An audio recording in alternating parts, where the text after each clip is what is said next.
Welcome, I'm Spaghetti King, I am Chrono7654. and this is the Mega Man opening.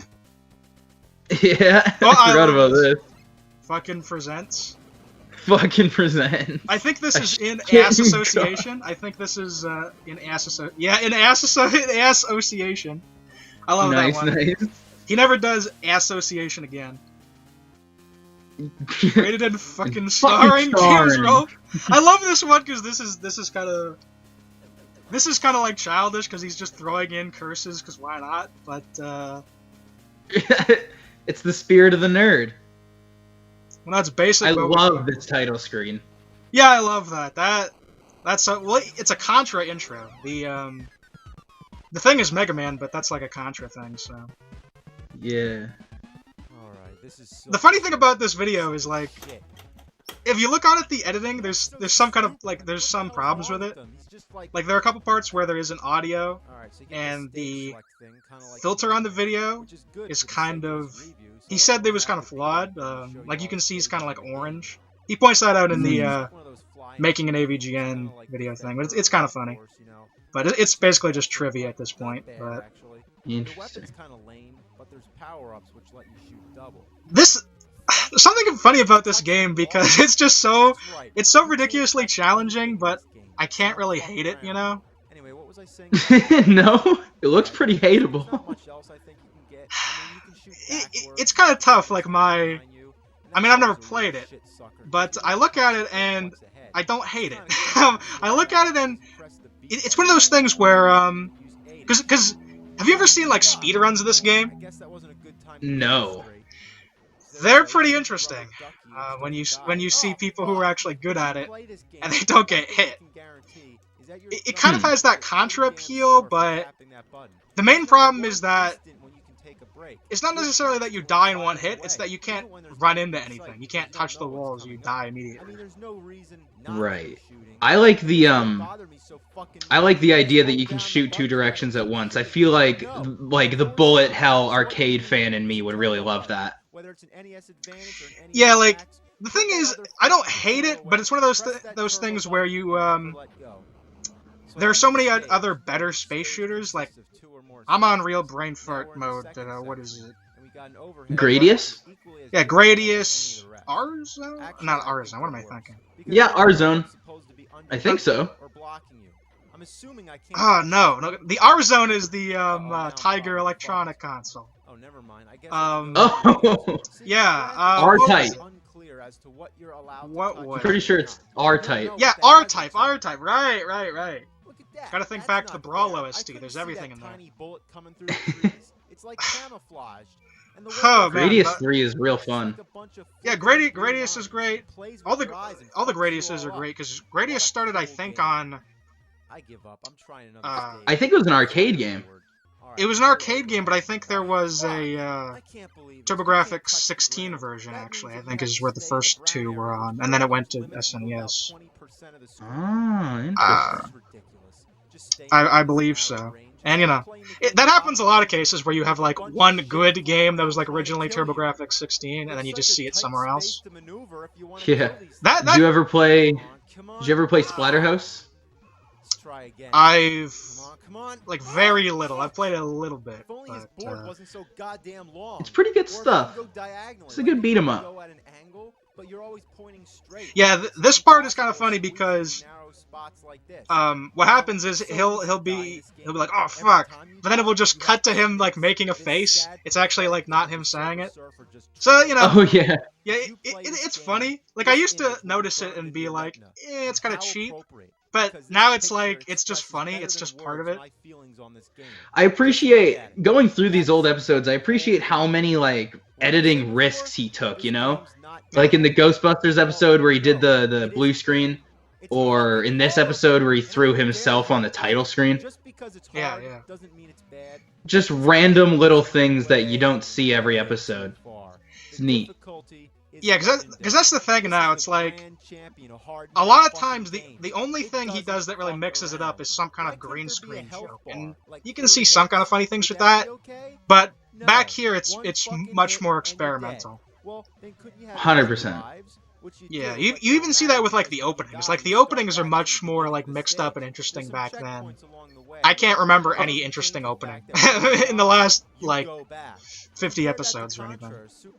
Yeah, I think it's just like either the regular or just like some sort of compilation. Yeah, like something I did kind of like is on the Akari Warriors, he actually did like a throwback opening where he used like the old song and he kind of tried to make it more more old school. I don't know. I mean, at the same time, it's like you do have to appreciate that every opening is unique because most channels just have like generic opening. You know, I've seen so many times you go to a channel and their opening is like anime montage with a bunch of filters over it and rap. And that's their opening. And then their outro is like, you know, anime profile pic with like rap in the background, and that's their outro. Or like big block letters and huge EDM banger. Yeah, and then like the letters are like beatboxing to like the rap audio thing. Yeah, it's like pulsing towards the screen. Yeah, I see that. I see that so much. That's one thing I can at least say is I'm not seeing any of that in AVGN. AVGN plus rap sounds like a combination from hell. Sounds just nah. I don't see the nerd. I don't know about James Rolfe, but I really don't see the nerd enjoying rap.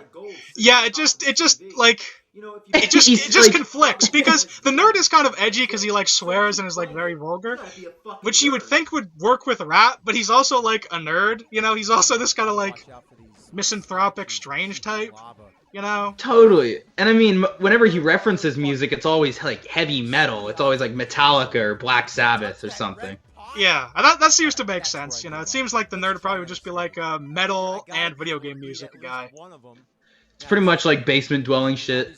Yeah, like, you know, it is what it is. The nerd is edgy, but he's not... He is a nerd, you know. He's not an edgelord, but he is edgy. He's still wearing, like, the pocket protector shirt. I know. But so much shit, I love that.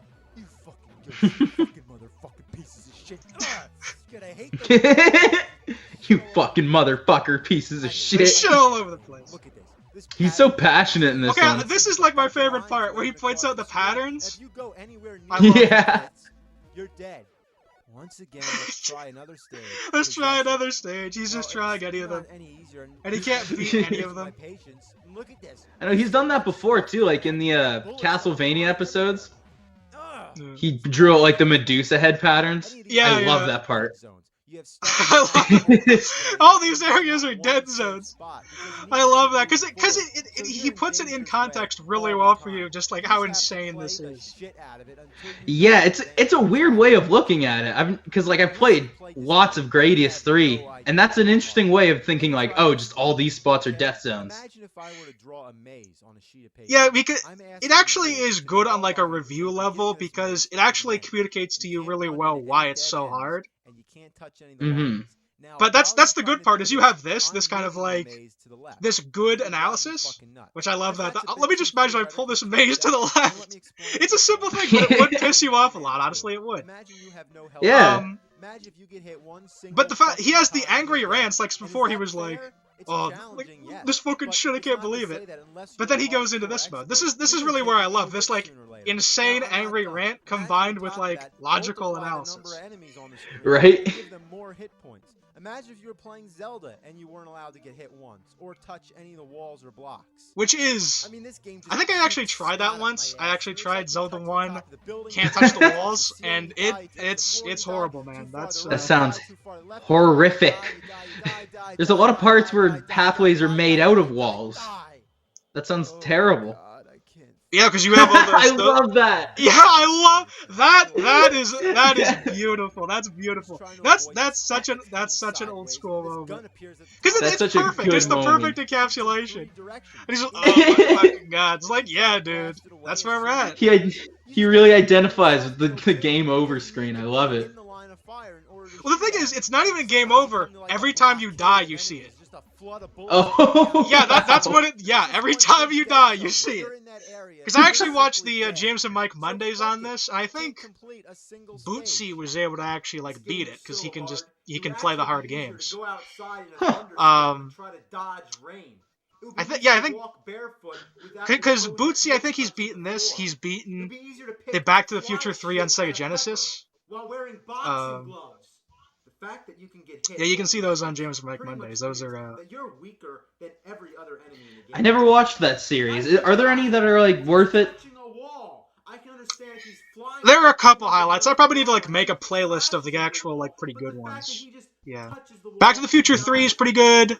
Jekyll and Hyde's great. I never read any of the comics, so I don't know what Silver Surfer's powers The are. Atari Jaguar CD is pretty So why good. did they make him into a wimp? But there's like, Why is he I think pumping like up 300 of blood them or to something make at this him point. like They a come out all the crybaby? time. So It's like some sort of fucking joke. it's like some sort of fucking Bruce joke. Lee Silver tripping over Surfer is his own pathetic. shoelaces. It's a fucking asshole. This game should have been classic. Silver Surfer sucks. It's as worthless I know nothing about Silver Surfer, but from what I can tell from this, he's pretty lame. This fucking game. He's alright. He's They pretty just pissed cool. the shit over this fucking game. Anal evacuation. Oh, That's a classic one. Yeah, I love that. That is a classic rant. This is actually a great one. This is a great one, man. That was a good episode. Yeah, because honestly, ass going out on a good note. But that was better than I remembered actually. Because again, I remembered the kind of like editing flaws, and I used to when I was younger, I used to be like, eh. Now I see it as like it is what it is. I see it as like part of the appeal. But those were some good rants. That was all great. That was all really good.